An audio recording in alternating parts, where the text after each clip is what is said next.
Archimedes was an ancient Greek mathematician, physicist, engineer, inventor, and astronomer.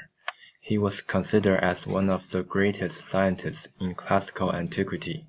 He was born around 287 BC in the seaport of Syracuse, Sicily, located around the coast of southern Italy. Archimedes was born in a noble family. He was related to King Hiero II, the ruler of Syracuse. During his youth, Archimedes was studied in Alexandria, Egypt. He was studied under the students of Euclid. Since Archimedes' biography has been lost, so we know little about the detail of his life. What we know is that Archimedes died in 212 BC during the Second Punic War, when the Roman force under General Marcellus captured the city of Syracuse. When the city was captured, Archimedes was contemplating a mathematical diagram. A Roman soldier broke into his house and commanded him to leave. Archimedes was angry about the disturbing of the Roman soldier, and said, "Do not disturb my circles." This made the soldier angry and killed Archimedes. General Marcellus was very angry about Archimedes' death. He executed the soldier who killed Archimedes and buried him. One story Archimedes was known for was of the king's crown. In the Greek city of Syracuse, there was major internal conflict for the throne in the 200s BCE. Syracuse was at war with Carthage at the time, having been fighting for nearly 100 years. General Hiero had a natural talent for leadership and politics, and so rose through the ranks into the government efficiently. In 265 BCE, Hiero led Syracusans to victory in a major battle. From that point on, General Hiero was offered the position of king. Grateful to the gods for his success, Hiero decided to show his gratitude by fashioning a huge golden crown, shaped like a laurel wreath, fit for the gods. He gave a large amount of gold to a goldsmith to fashion it for him. However, just before the ceremony, Hiero heard rumor that the goldsmith had cheated him, and that there was silver mixed into the crown. Hiero asked his cousin Archimedes, renowned for mathematics, mechanics, and physics, to help him figure out if the rumors were true. While Archimedes was considering the problem, he slowly lowered himself into a bath. The water spilled over the sides and he had a revelation. He lowered himself a bit more as more water spilled out, and then jumped out, running through the city naked, yelling, "Eureka!" He had discovered that the volume of water displaced was equal to his volume. He took a lump of gold and a lump of silver, both weighing the same as the crown, and filled a vessel of water. If the crown displaced as much water as the lump of gold, it was pure gold. However, if it displaced more, it would have silver mixed in, because silver is less dense and so has a greater volume. In the end, it was concluded that the goldsmith had indeed cheated Hiero. In general, Archimedes was known for his scientific discoveries, but he was also interested in the idea of simple machines.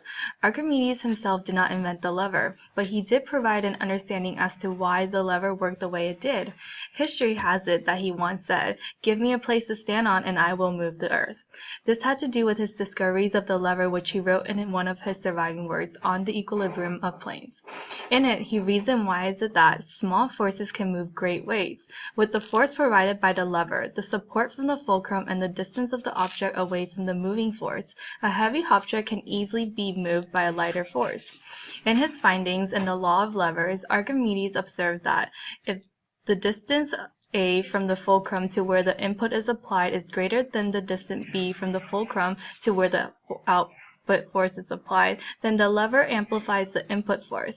On the other hand, if the distance A from the fulcrum to the input force is less than the distance B from the fulcrum to the output force, then the lever reduces the input force. Archimedes also worked with another simple machine that is greatly in use today, the pulley. He designed a block and tackle pulley system which was very beneficial to sailors at the time who needed the leverage to lift heavy objects and transport them from land to ship. The system worked by connecting two or more pulleys together with a rope or cable threaded between them, and then a hook that lifts or pulls up heavy objects. Though he lived the time that was before the idea of simple machines, Archimedes understood the advantages of simple machines and put them to work. Although Archimedes was primarily known for his work with simple machines, perhaps his longest-lasting and most impressive contribution was his work with trying to estimate the value of pi. So, as you might know from middle school geometry, the circumference of a circle is equal to pi times its diameter. Therefore, you know that pi equals the circumference of a circle divided by its diameter. So now here you have a circle with a diameter equal to 1. But how do you find it? So its circumference is equal to pi. But how exactly do you find that circumference in an accurate and reliable manner? Well, Archimedes approached this problem by taking the circle and then first inscribing and then circumscribing. So the inscribed polygon is in red and the circumscribed polygon is in purple. And then the inscribed polygon will have a perimeter that is less than the circumference of the circle, which is pi. And then the circumscribed polygon, the one with tangent lines, the purple one, is going to have a perimeter that is greater than pi.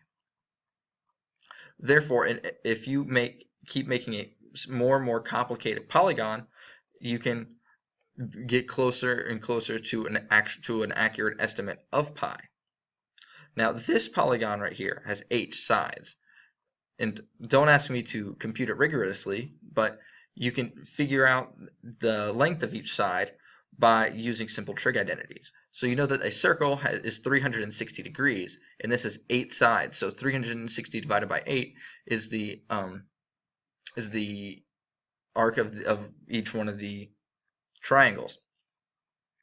And then if you find one side, you multiply it by 8, and that's the perimeter of that circle. Now Archimedes did this for a polygon of 96 sides, and with lots and lots of math, he was able to use those polygons to figure out that pi's value is greater than 3 and 10 over 71, but less than 3 and 1/7.